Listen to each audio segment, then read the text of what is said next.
syai'in bi syai'in akhar. Wa syar'an aqdu mu'awadatin maliyatin tufidu milka 'ainin aw manfa'atin 'ala ta'bid. Baik dari kata ba'a yabi'u bai'an, berarti dia bentuknya masdar. Dalam kitab-kitab yang besar disebutkan kitabul bai', di antaranya yang ditulis oleh Al-Imam Zakaria Al-Ansari di dalam mukhtasar beliau terhadap kitab Minhajut Talibin yang kemudian beliau namakan dengan nama Manhajut Tullab. Beliau berkata kitabul bai'. Kemudian di syarahnya Manhajut Tullab ini bernama Fathul Wahab, beliau mengutarakan alasan kenapa saya menggunakan kata kitabul bai', menggunakan bentuk mufrad, padahal kitab asal, kitab yang diringkas itu bernama Minhajut Talibin menggunakan kata kitabul buyu.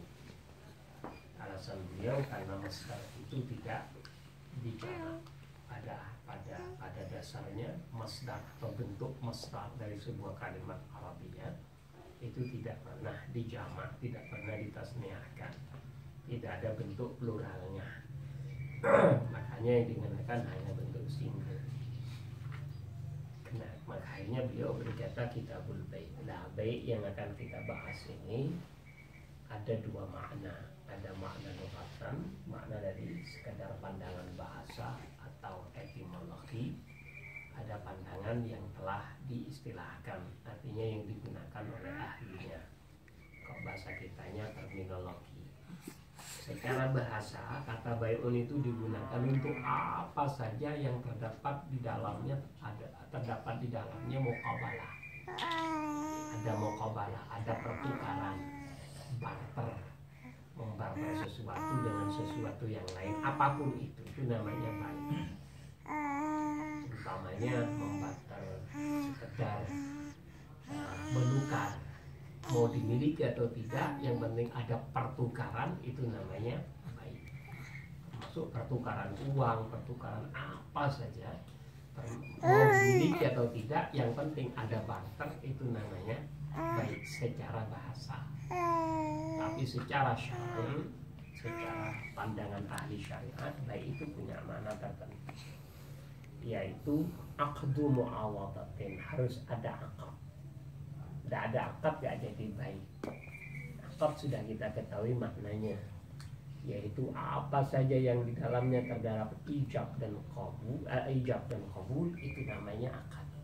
Apa saja, mau itu nikah karena ada ijab dan qabul, itu namanya akad. Mau itu di mana saja, yang penting ada ijab dan qabul, itu namanya akad. Tapi perbedaannya dengan nikah, umpamanya pada bai' ini, pada jual beli ini ada istilah mu'awadah.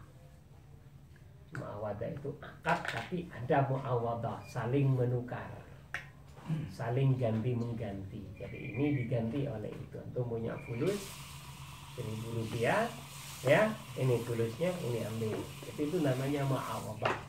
Dari kata awadah, yu'awidu mu'awadatan, maknanya saling. An yakuna al-fa'ilu maf'ulan wal maf'ulu fa'ilan. Fa'il jadi maf'ul, maf'ul jadi fa'il, maknanya saling. Subjek jadi objek, objek jadi subjek. Jadi aqdu mu'awadatin, akad yang di dalamnya terdapat barter. Satu punya Anda, satu punya saya, saling tukar. Tapi yang di mu'awadah ini harus maliyah, harus bersifat harta, ya, harus bersifat harta. Artinya jual beli itu pasti urusannya kehartaan. Jadi paham ya, pasti urusannya adalah kehartaan. Makanya kalau ada orang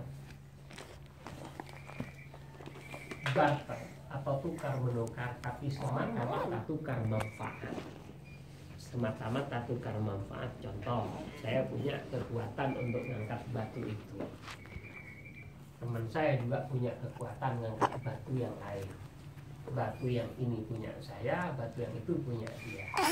Dia ngomong, antum angkatkan punya saya, insya Allah besok saya angkat punya antum. Ini kadang-kadang baru saya katakan, itu Ketika dia mengucapkan, tolong angkatkan punya saya, besok insya Allah punya antum saya angkatkan, itu namanya ijab. Ketika saya berkata, ya oke, itu namanya qabul. Itu namanya apa? Kemudian ada barter. Hanya barternya dalam urusan manfaat, bukan urusan maliyah. Dan ada kehartaan, maka itu tidak dikatakan baik dalam istilah. Meskipun dikatakan bai'un dalam bahasa. Itu artinya ya. Yang kedua, apabila ada nilai kehartaan tapi tidak ada mu'awadhah. Ada urusan sini urusan kehartaan tapi tidak ada mu'awadhah. Contohnya Anda beli tapi tidak ada penjual. Meskipun Anda tahu harganya berapa, karena tertulis, sehingga uang nggak sah di dalam mazhab itu.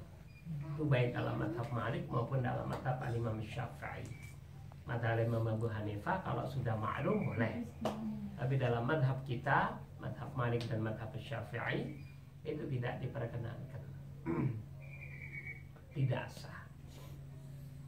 Kecuali Imam An-Nawawi rahimahullah di dalam Al-Minhaj, beliau berkata, illa idza kanat mu'atat fil muhaqqarat.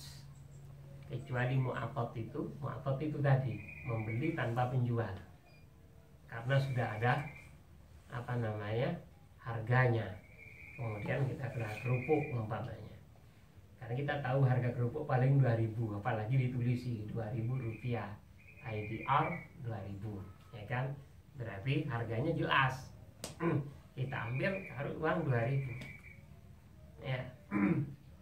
Itu dalam pandangan Al-Imam An-Nawawi diperbolehkan karena kerupuk minal muhaqqarat, masuk perkara-perkara yang ringan. Tapi kalau mobil, walaupun itu harga mobil 100 juta, nah tidak boleh begitu itu. Bittifaqil ulama, sepakat ulama begitu. Ya, jadi yang keluar atau yang terkecualikan dari kata mu'awadhah itu tadi adalah al-mu'athah. Al-mu'athah itu tadi biasanya di pesantren kasih kiai atau keluarga kiai naruh es dalam dalam toples atau dalam termos, kemudian kasih harga 500 dulu zaman kita. Kemudian orang dengar naruh kantin, termasuk kantin kejujuran, justru tidak sah. Kan ada istilah kantin kejujuran. Nah, jadi jangan latah ikut-ikut itu. Pertama pasti ludes Anda. Tidak akan pernah berhasil. Tidak akan pernah berhasil. Kantin kejujuran tidak akan pernah berhasil. Karena orang itu tidak jujur rata-rata dalam urusan begini. Betul tidak? Nah, urusannya katanya latihan. Nah, tidak akan pernah berhasil latihan itu. Yang kedua, tidak sah secara mazhab, kecuali fil muhaqqarat. Mungkin orang-orang yang melakukan atau yang punya istilah kantin kejujuran karena melihat barang-barang dagangannya itu adalah al-muhaqqarat, tapi lebih baik tidak dilakukan. Yang wajar saja lah, meskipun hanya kerupuk harus ada orangnya. Latihan untuk perkara-perkara yang besar nanti bisa dipahami. Nah, oke. Tujuannya mu'awadhah maliyah tadi itu tufidu milka ainin, yang punya akibat, ya, yang punya akhir untuk dapat memiliki benda. Ya iyalah, tujuan Anda berjual beli itu tujuannya untuk memiliki sebuah benda. Karena saya ingin air, saya harus punya alat tukar. Alat tukar di Indonesia ini disepakati uang bernama rupiah. Selain itu tidak dianggap alat tukar yang sah dalam pandangan hukum positif di Indonesia dalam urusan uang. Betul tidak? Uangnya harus Indonesia rupiah Indonesia. Nah, ya itu dia. Jadi yang diinginkan dengan mu'awadhah, dengan barter tadi itu adalah untuk memiliki sebuah barang. Jasa juga. Jasa. Nah ini au manfaatin atau jasa. Itu terburu-buru sih.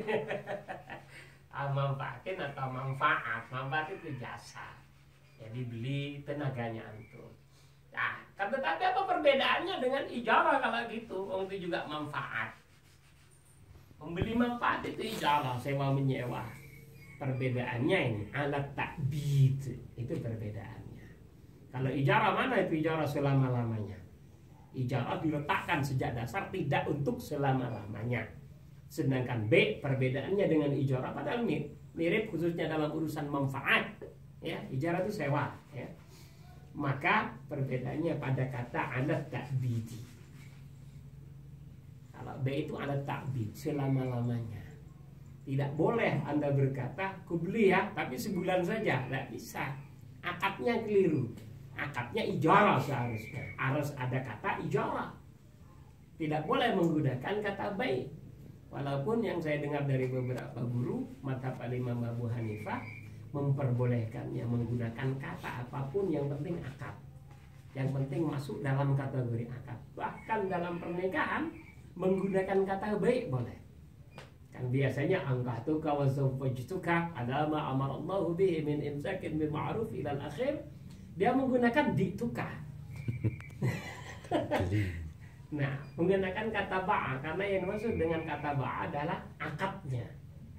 Nah, tapi pendapat ini tentunya tidak mu'tamad bahkan dalam mazhab Abu Hanifah. Hanya boleh dalam satu pendapat dalam mazhab itu, hanya tidak mu'tamad, tidak dapat dijadikan pegangan.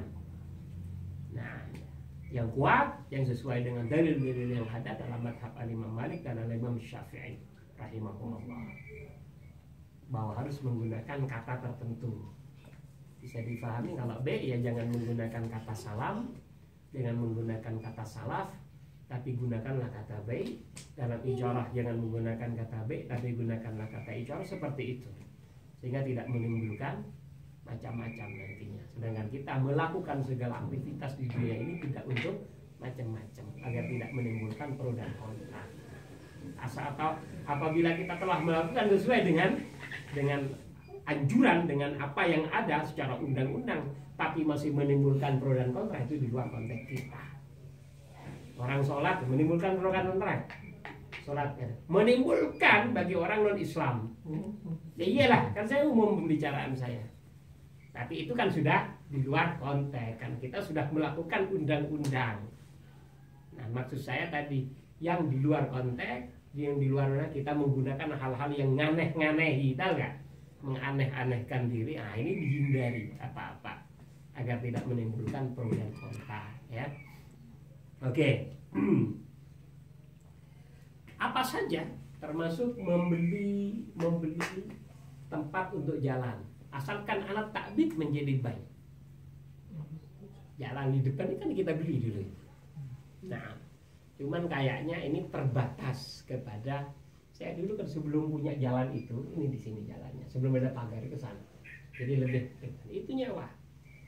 Nah, tidak bernama membeli. Andai kata tidak menggunakan waktu, batas waktu, tenggat waktu, maka itu baik jadinya. Dan menggunakan akadnya kata bi'tuka. Saya akan berkata ishtaraitu minka. Ijabnya, qabulnya dari saya ishtaraitu minka, dari dia aku jual ini. Nah, berarti itu milik saya selama-lamanya, hakul mamar saja, untuk jalan saja. Dan ini tidak terbiasa terjadi di tempat kita. Yang ada adalah sewa saja. Jadi kami itu nyewa, dan itu masih milik kami sampai 2020. Secara akad ijarah sampai 2020, sekarang tinggal 2 tahun. Jalan kemarin. Iya, jalan itu 500.000 per tahun. 500.000 jalan saja tadi. Nah, ijarah. Nah, ini nanti bab ijarah kita bicara itu untuk membandingkan saja, langsung mengkomparasi antara baik dengan ijarah. Oke, ya. Termasuk biasanya orang naruh songkok.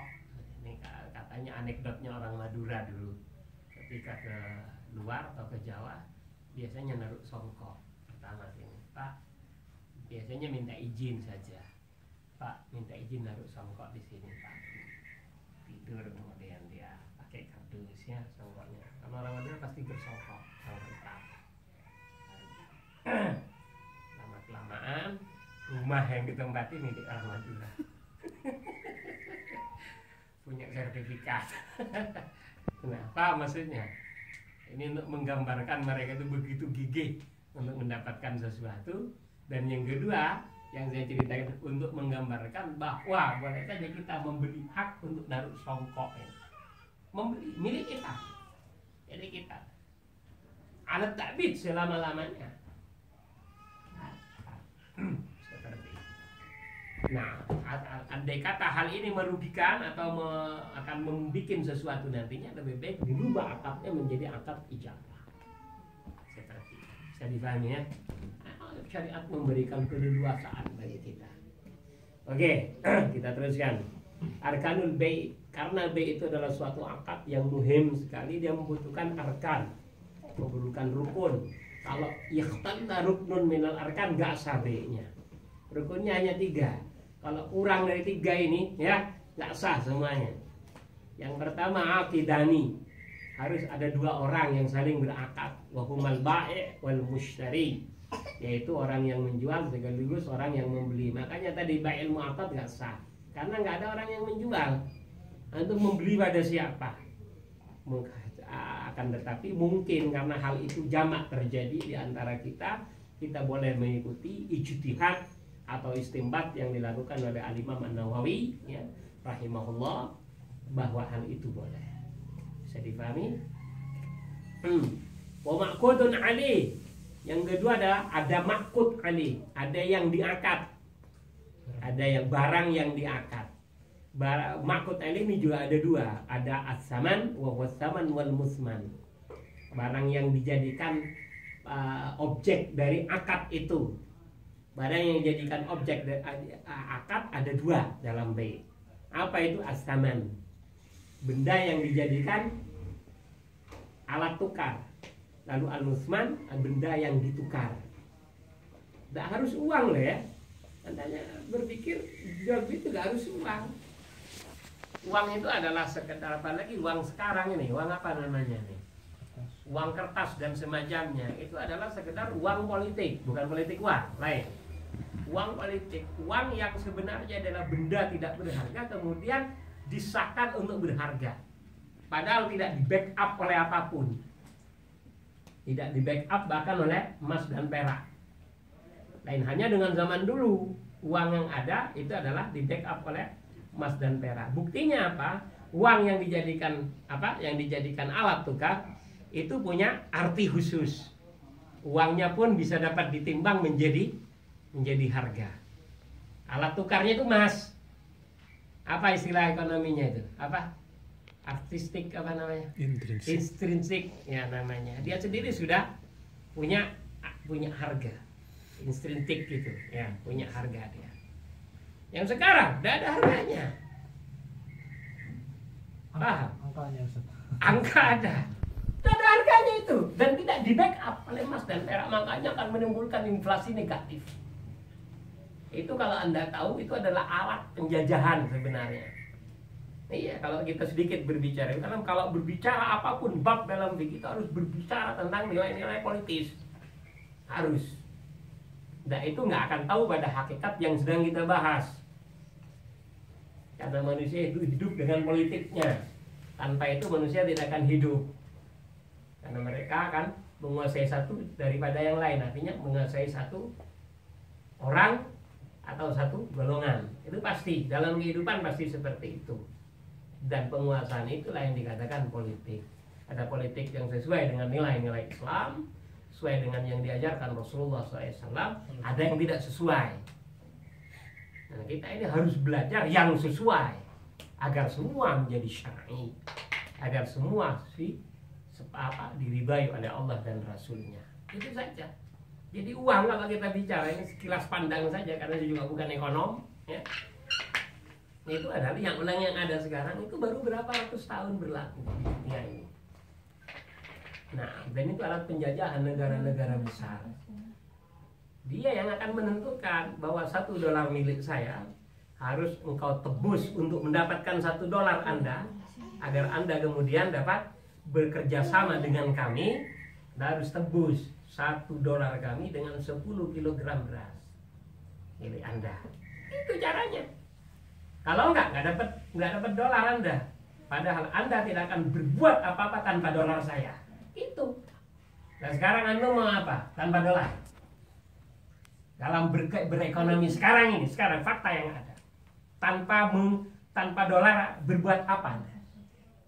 Mau bayar utang luar negeri tanpa dolar, jadi tendangan tuh sama Amerika. Betul tidak? Bahkan nilai yang lebih tinggi daripada dolar pun dikendalikan oleh dolar. Dinarnya Kuwait itu lebih tinggi daripada dolar nilainya, tapi tetap harus dikendalikan oleh dolar. Tinggal ngomong saja mereka, sekarang dolarku $1, Anda harus tembus dengan Rp20.000. Harga Rp20.000 berarti untuk apa? Dapat berapa kilogram beras. Nggak bisa nolak kita. Kalau nggak ya sudah, kita naikkan lagi, ayo. Atau mau embargo sampean, habis. Begitu. Makanya uang sekarang itu uang politik.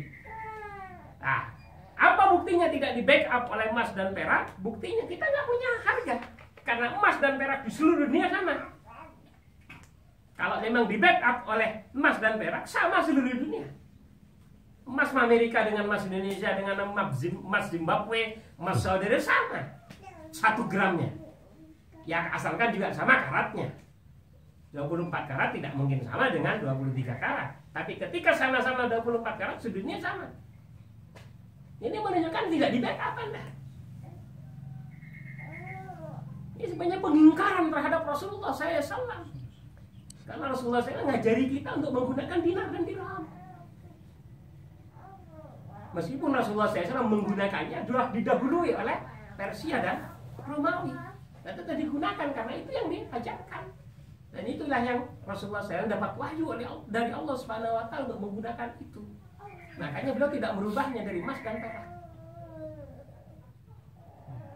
Digunakan dua-duanya, yang emas itu milik Romawi, sedangkan yang perak itu miliknya Persia. Digunakan sama-sama oleh Rasulullah SAW, tidak dirubah. Berarti diiyakan oleh Rasulullah. Kita sekarang jauh dari itu. Ekonominya saja tidak ikut Rasulullah SAW. Mau berkah gimana Anda? Orang bertanya, ya kalau gitu ya pakai, bisa. Tanpa di-backup oleh sebuah negara yang dikuasa. Tidak bisa. Karena nggak dikuasanya itu, yang berkuasa itu sekarang jadi polisi dunia itu, meskipun tidak kita akui itu, tapi yang merasa menjadi polisi dunia itu menggunakan ini sebagai alat untuk imperialisme. Nggak bisa ini, harus dibicarakan benar. Tentunya oleh para ekonom, ada orang-orang yang PhD dalam dunia ini.